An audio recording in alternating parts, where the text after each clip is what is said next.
Hello. Hello everybody. Just tell me who you are, where you from. I'm just gonna wait for a few more people to get on before I get started. Um I know you guys don't know me. I've never gone live in this group, but it's always a good thing for something new. I am Tamika, and I asked you guys to give me questions. Hello. Okay. Monty, Kingston, New York. Hello. What time is it there? Because here it's only 9:20. Yeah, it's 9:22. What time is it there?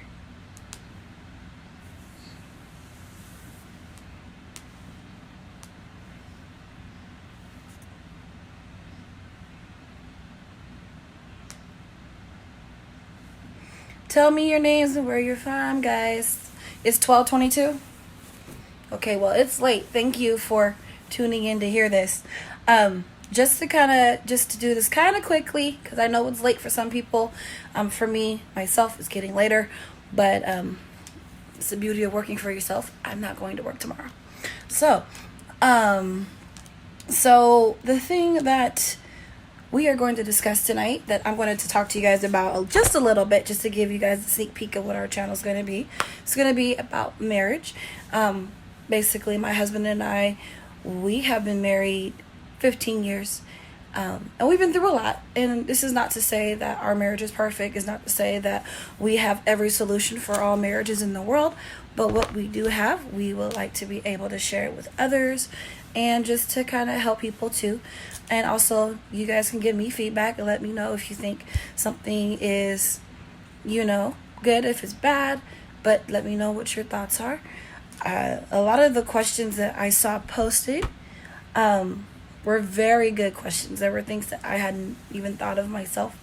So one of the things, I guess, would be to find out how we met and how did he propose. My husband, who's in the other room. Would you guys like to see my husband? Would you like to see my husband? Because I'm pretty sure he's on his Xbox right now. I'm sitting in my little space that I use occasionally when my goddaughter comes over. Hi. Would you guys like to meet my husband? Should he come over here and say hello so you guys can see him?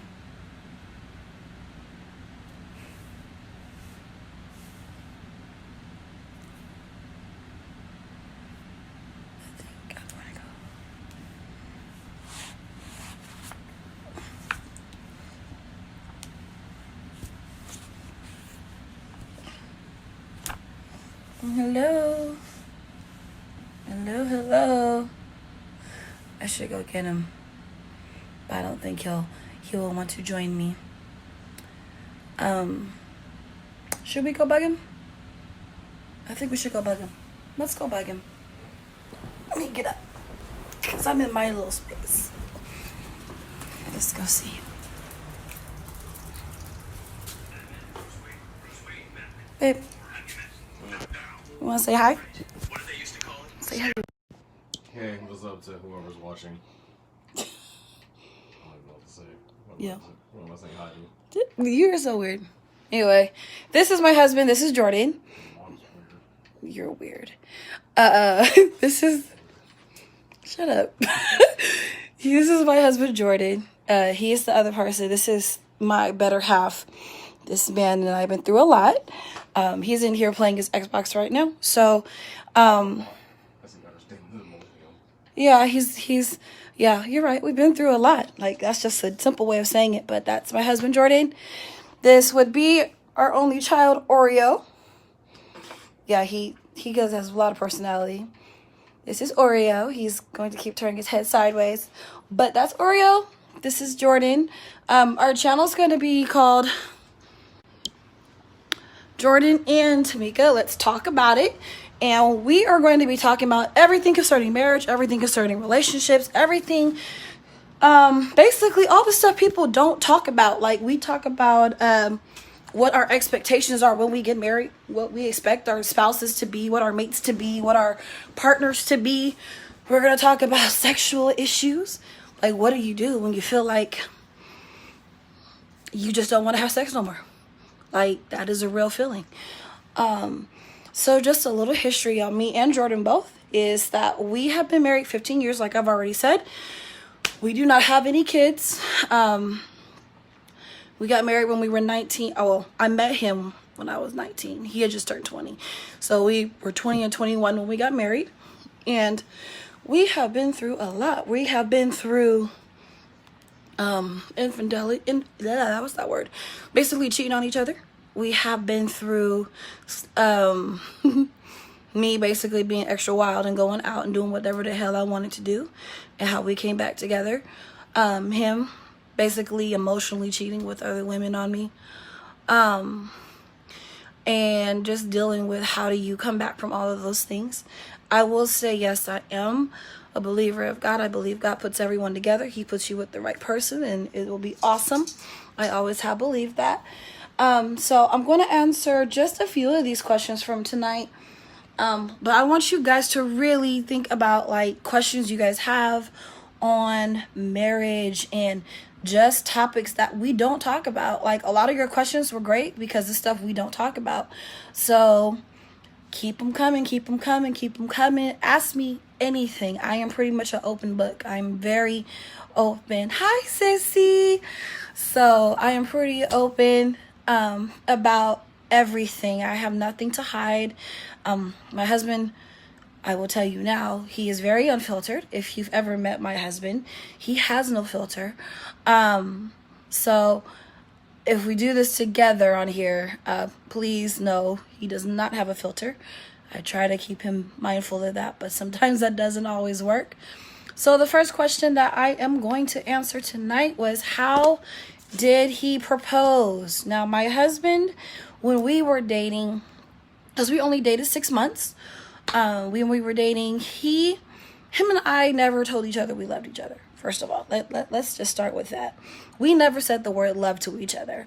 And not because like we were scared of it, but it was just like we could not say the word love. We would be like, oh, I like you a lot. Yep, I like you too. I think you are great. I think you are awesome. I just like you. Like. You remember when Mario had that song? Was it Mario? I don't know. You should let me love you. That song. Okay, well, we used to just take the word love out and say like. That's what we did. So when he proposed, he was with his parents in Jamaica at a wedding. And we would talk like every day on the phone. And you know, international phone calls are expensive. So we would talk every day. And when he was there, he would talk to me about, you know, like getting married, all this stuff. And I was like, whatever, you're crazy, because we don't know each other well enough yet. But he was very persistent. So when he came back from Jamaica, he actually came to where I was. I was at my mother's office, and he told me to come outside, and I went outside with him. He said, well, we're going to go back to his parents' house. So we went back to his parents' house, and at his parents' house, his mother was there, minus his dad. And in the kitchen at his parents' house, he got on one knee, and he actually proposed to me. He was like, will you marry me? He told me, this is the funny part, he told me to close my eyes while he proposed. I didn't know he was getting ready to propose, but he told me to close my eyes. So he said, close your eyes. And I said, okay. So I closed my eyes. And then he said, will you marry me? And I was like, are you serious or are you playing? Because you just told me to close my eyes. So we got engaged that day. After that, his mother was very adamant that we were not going to get married, that I was just a season, I was just a test, that I was just something that was a problem for her, that I was going to go away, that we would not last, that we just were not meant to be. So it became her mission to prove that to us. So that is how he proposed to me. We did get married, like I said, after 6 months. We got married in Reno, at a little chapel in Reno called the Arch of Reno Chapel. It was a little, very, very small. It was just me and him, and one of my family members came with us, and that was it. The other question, let's see, was from Trina Ross, and she wanted to know, when did I know he was the one? When did I know he was the one? I knew he was the one when I would wake up in the middle of the night and roll over in my bed and really wanted him to be there, and not for sex. I don't know if that makes sense to say that, but I didn't want him for sex. I just loved being around him. So that was when I knew that he was the one. Are we equally yoked? Yes, we are. We are equally yoked. And do we know each other's love language, and is it the same? Yes, we do know each other's love language, and we actually are pretty much the same. We just found that out recently. We both love touch and things like that. Touch and spending time with each other. Those are our main two love languages. So touching his head and all of that stuff, I like doing that. He likes touching my feet or my hair. In this case, this is a new wig, but he can't touch this one yet because I just bought it. But that is what our love language is. Nadia asked, where do you see your marriage in 10 years? In 10 years, I would love to see us, with our kids in 10 years. In 10 years, that's what I love to see. In 10 years, having some preteens, having a new house, having him with like his stable career and everything else. That's what I would love to see in 10 years. What's the one thing that my spouse does that drives me crazy? Honestly, it would be probably washing my clothes that are only meant for the dry cleaners, or things that should be washed by themselves. And what do I do when they do it? Now, when he does this, typically I tend to try to not yell and go crazy, because I don't want him to know I'm upset in that moment. Because if you know I'm upset in the moment, I don't know what I'm going to say. So a lot of times I will try to laugh at it, or just laugh it away, or laugh it off like it's nothing. Now, when I do mess up, he knows like he done messed up. But then it turns into, well, you should need to take your clothes out. You should take your clothes out. Why you leave your clothes in the basket? Why you didn't tell me that? And I'm like, no, I told you, but it's okay. What do I love about my spouse the most? What I love about my husband the most is that he is always there. He's consistent. I love that he is consistent. It doesn't matter what happens. Doesn't matter what day I've had or what day he's had, or even if we're both tired, he is always consistent. He's never failed me. He's always been like the person to bring me back when I go too far. He always makes me smile. He, even when I'm upset or we're upset at each other, somehow or another, we still manage to find a way to make each other laugh. Oh, Lord, let's see. How do I show my appreciation? I show my appreciation to my husband by my different acts, different things that I do for him. Not so much sexually.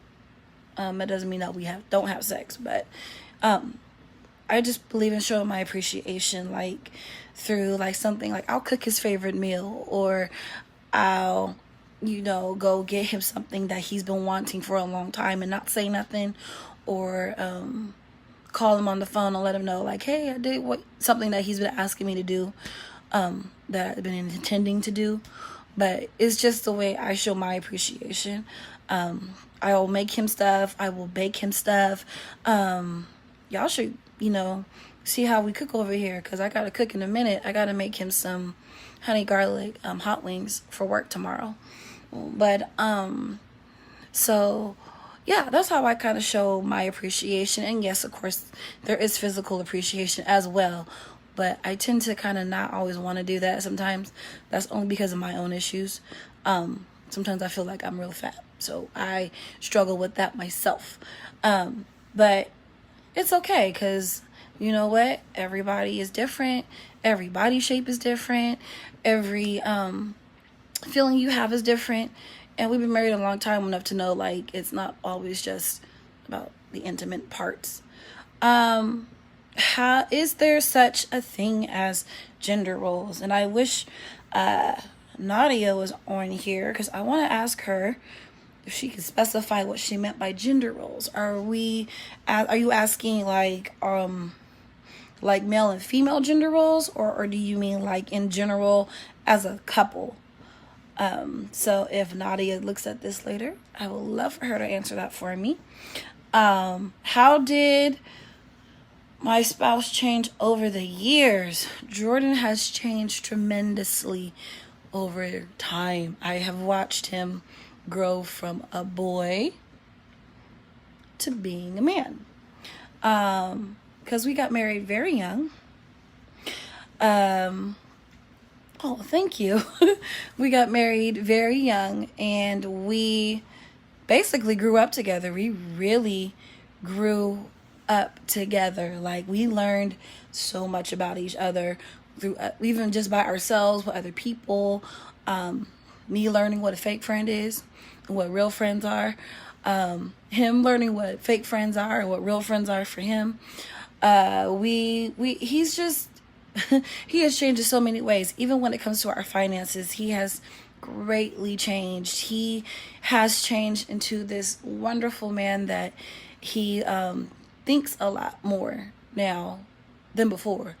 You know, like when you first get married and you both have good jobs. So like when we first got married, we both didn't have really great jobs, but we had jobs.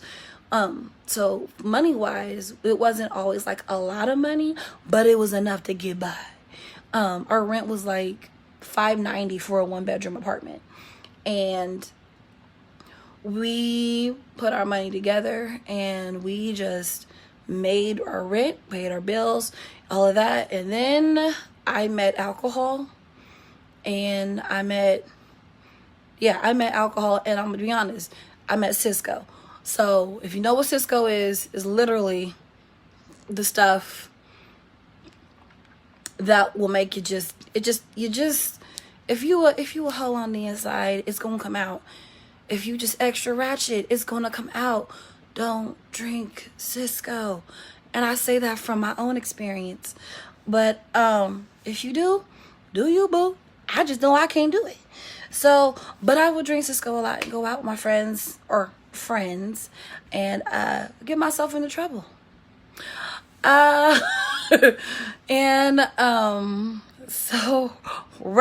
So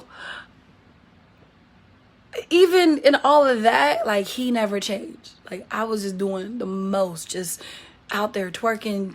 I was on a pole on the street somewhere, dropping it like it's hot.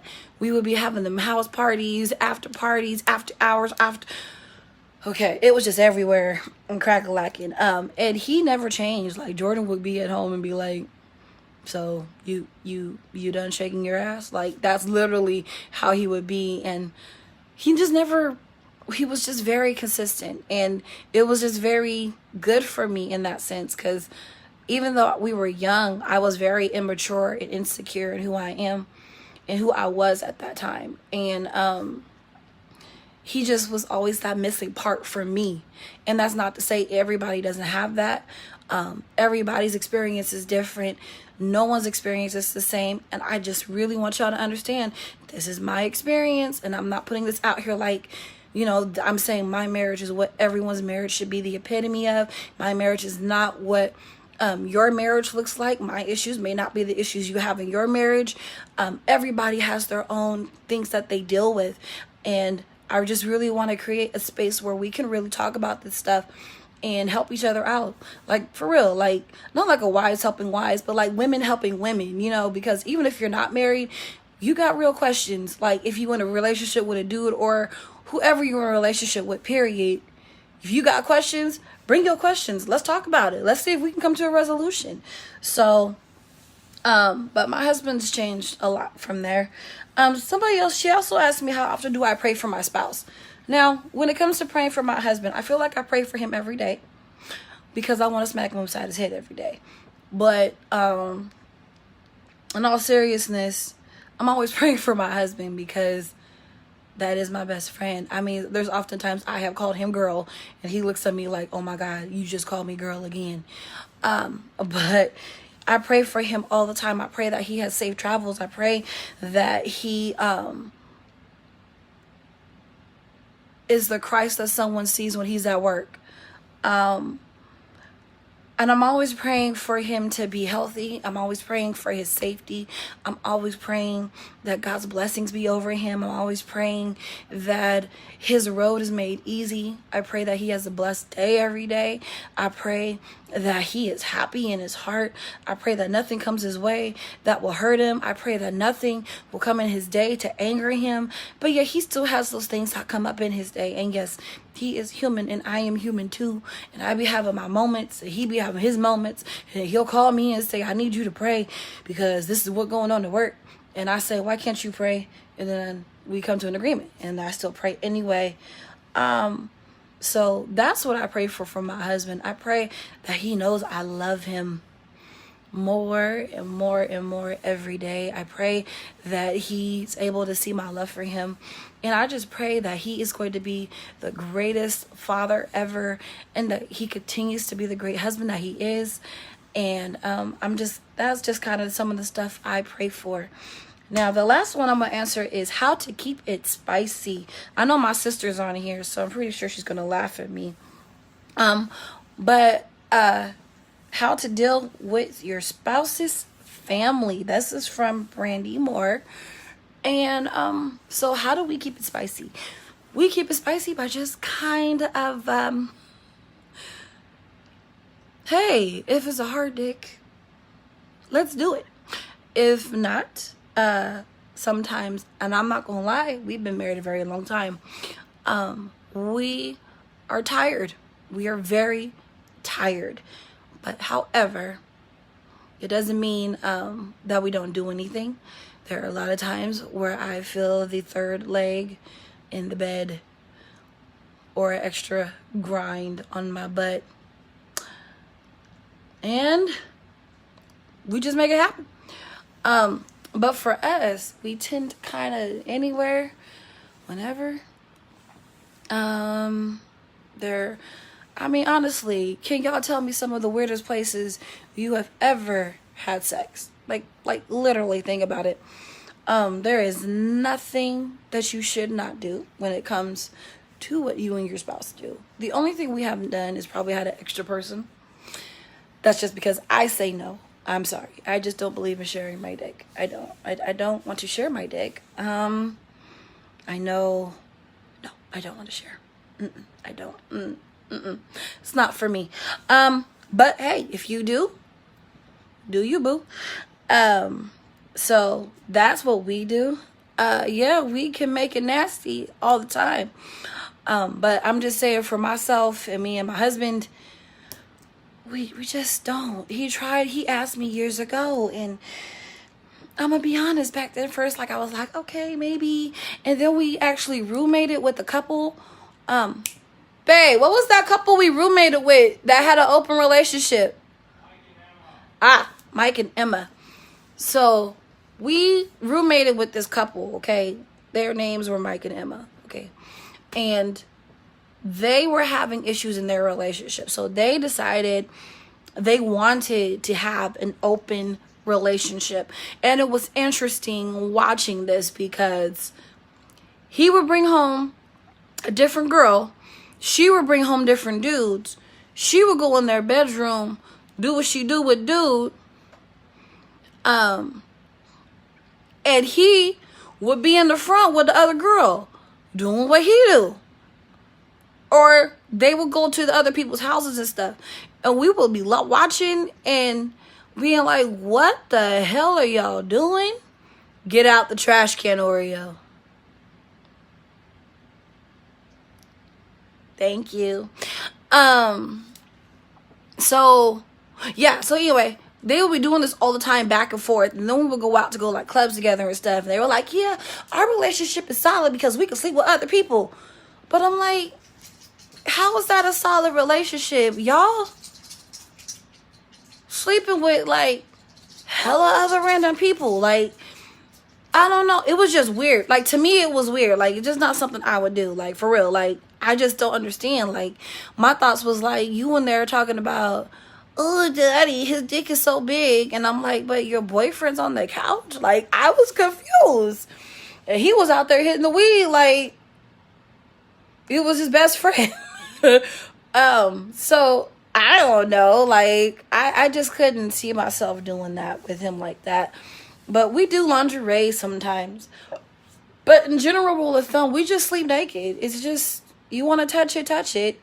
You want to feel it. We don't sleep with clothes. We're just naked 98% of the time. That's just how we keep it going. Clothes are nice when it's winter, yeah, but no clothes. How do you deal with your spouse's family? Now, I don't know if we're talking like if they like you or if they don't like you. Because for me, how I dealt with my in-laws when we first got married to versus now has completely changed.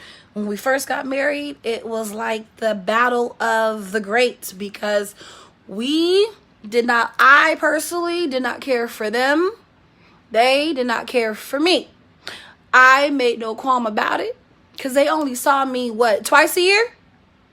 When we first got married? He didn't answer me.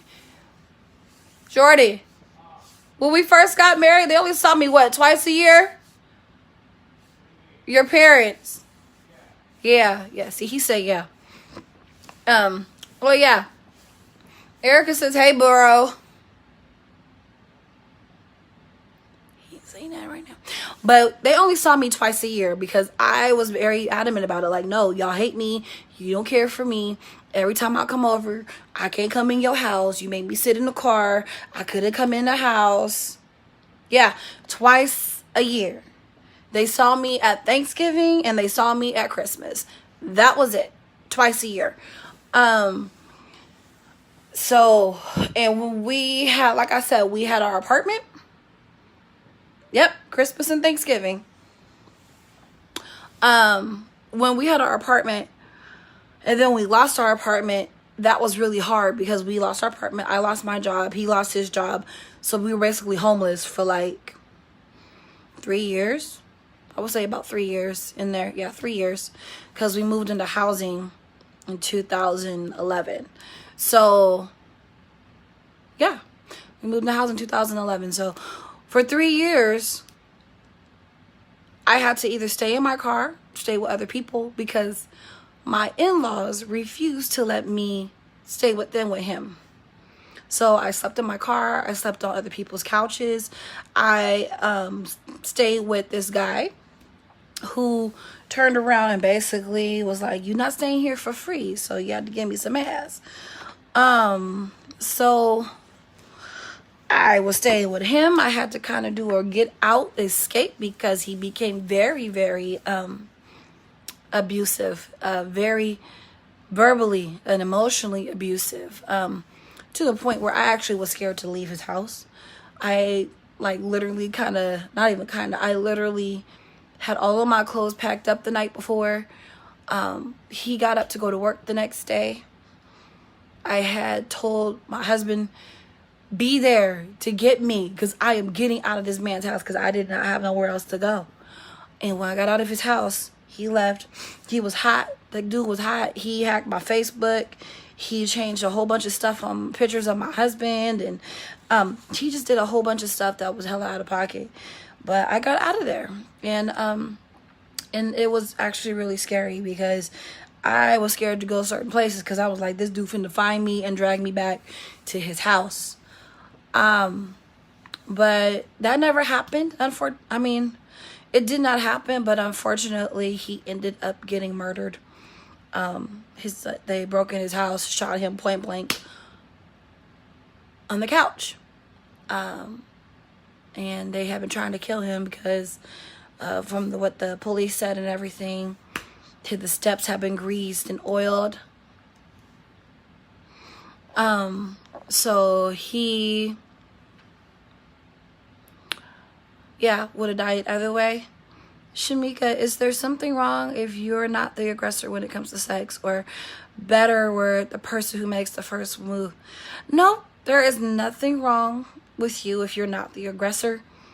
I am never really the aggressor unless I'm really feeling myself. There's nothing wrong. It just depends. I mean, everybody has their moments when you feel like you want to be the dominant one and be in charge of what's going to happen. And there's times when you don't want to be in charge. So it is perfectly fine to not be the aggressor. Everybody is different. It just depends on, you know, how confident you are in yourself at that moment. Like, there's absolutely nothing wrong with it. You can be however you want to be. So, so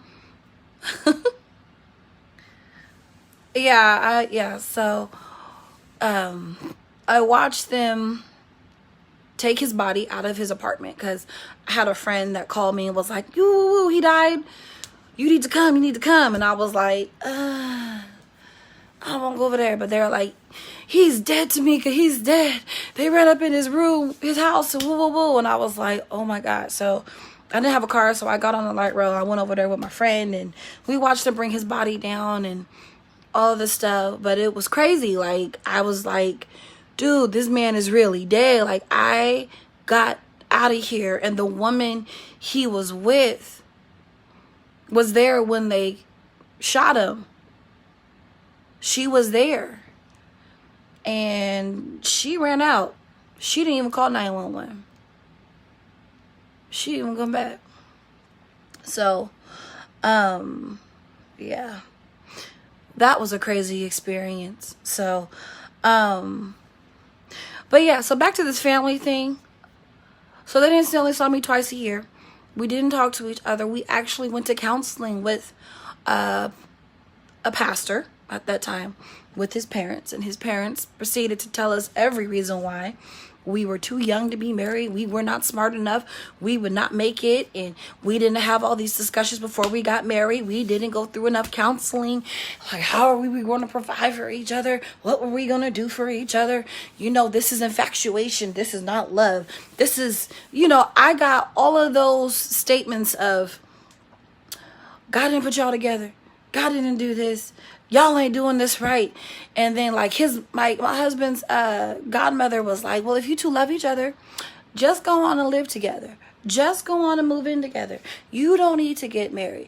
You guys don't need to do this. It's okay just to live together. It's okay to just, you know, he loves you this way. You guys live together for like a couple years and then decide if you guys want to get married. Now, mind you, understand how I was raised. I was raised up where you did not live with somebody else outside of marriage. And that was something I already held dear to me because of how I was raised. How he was raised, Jordan, he didn't really say yes or no. He never really gave a real answer on it. He just was like, no. That's all he really said, just like, no, I'm not doing that. But he never really told me like if that's what he really wanted to do or not. So him and I, we went ahead and snuck off, and that's when we actually decided that at that point we were going to get married, but we kind of snuck off and got married, came back married. That is a story time for real. But so we got married like that. But back to these in-laws, they just were not Story time. Look at this man, y'all. This man, he out here. He's getting ready to go walk the dog. So, but, oh yeah, he is a big Dragon Ball Z fan, so he has a lot of Dragon Ball Z things. But, so they went through all of that. We didn't live together until we got married. And literally both of us hadn't lived with nobody else. So when we moved into that apartment, it literally was weird for me that first week because I'm like, this dude is not my dad, because all I knew was my mom and dad together. So it was my first experience like living with anybody else, and it was fun.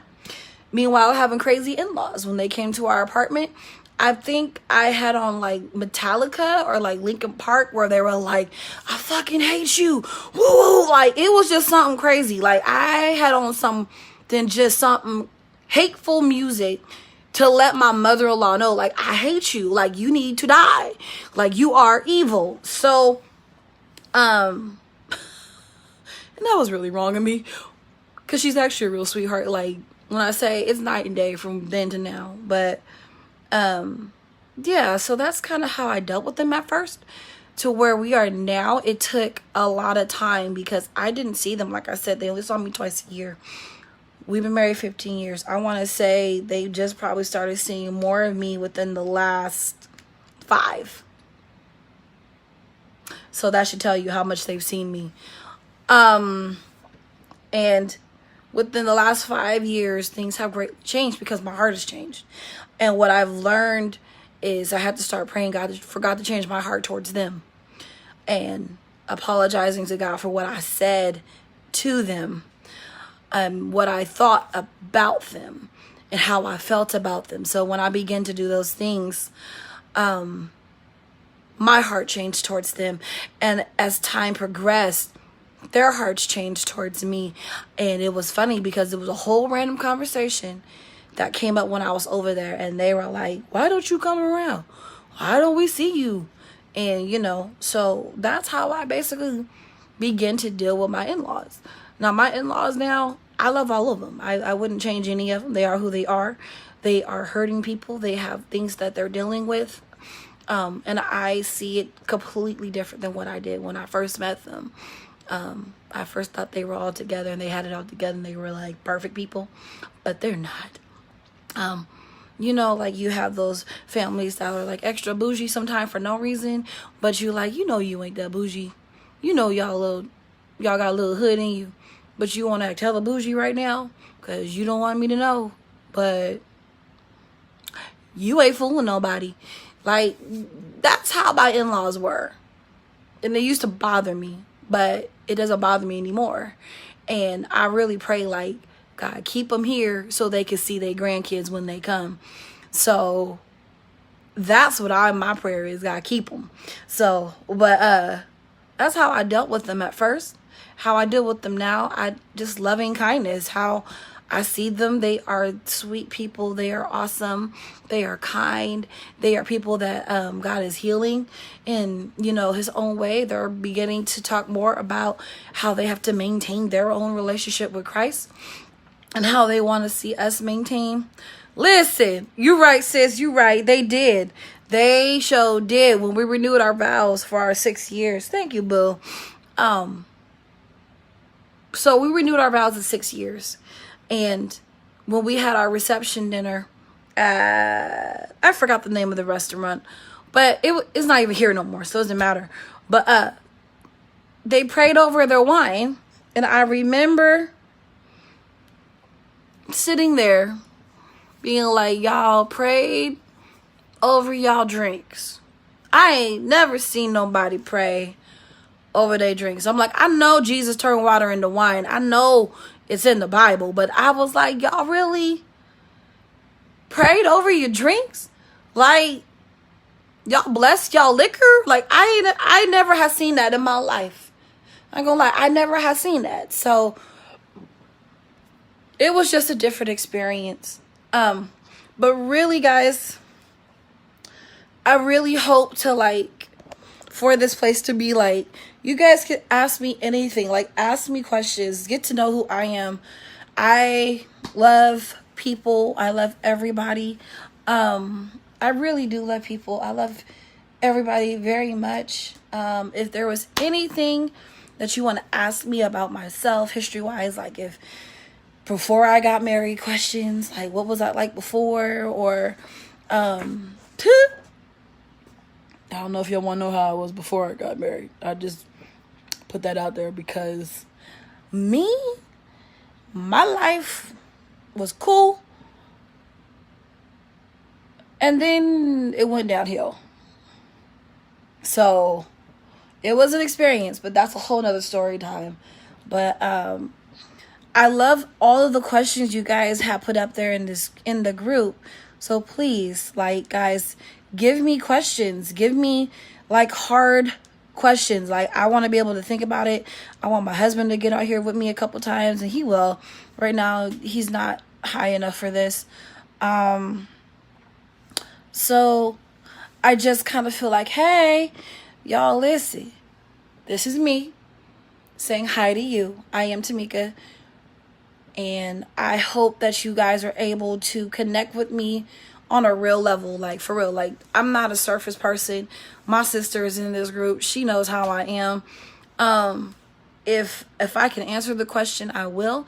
If I can't, please don't like take it to me like I just don't know nothing. I honestly believe that women in general, we all have questions and we don't talk about them. Whether we're married or single or whatever, if we are considering dating somebody or if you're considering getting in a relationship with somebody, you've legit got some real questions and you got concerns. And we need to talk about them. Let's talk it out. Let's work it out together. Let's learn together. Let's thrive together. I love that word, thrive. Because some of us, like for real, like I'd have met some other married women and I'd be like, man, why do y'all look so miserable? And that's not okay. I would love to see other queens, even married and single in relationships, getting ready to be one, just got engaged. I would love to see all of y'all happy and thriving, getting this stuff answered, you know, because sometimes if we don't know what other mistakes other people have made, we go in to relationships and marriages and make the same mistakes. And a lot of times I get irritated when I see couples that act like they done got it all together and they're like, oh, we don't argue. Oh, we don't do that. We don't do that. We don't do that. And I'd be like, really? But his face says he wants to kill you. But okay, we're not going to talk about that. Okay. But so yeah, but for real, y'all, like inbox me anything. So I hope you guys got to meet me. Like ask me anything, like for real, y'all, like ask away, help me. Our channel is going to debut in August. It's called Jordan and Tamika Let's Talk About It. That's going to be the segments that we're going to do on there. It is called Growing the Man's Duo right now. I am going to change the channel name. So give me time, guys. Give me time. I am in school. I work well, let me say this legally correct. I work part-time, go to school basically almost full-time, and I am a full-time wife. Okay? So just give me time. Okay? Okay. But we'll do a story time. And you guys give me ideas on the story time you want to hear. Let me know a story time, and I am an open book. Ask me anything random. My sister will tell you, Erica, you know me. And she'll tell you if I'm lying. So, because she was there for a lot of it. But, so, I hope you guys enjoyed this. Thank you guys for tuning in, for those of you who did tune in. So, until next time, peace out. God bless. May he bless y'all with peaceful sleep and rest. And remember, let's talk about these things. Don't keep that stuff in your head. Good night, y'all.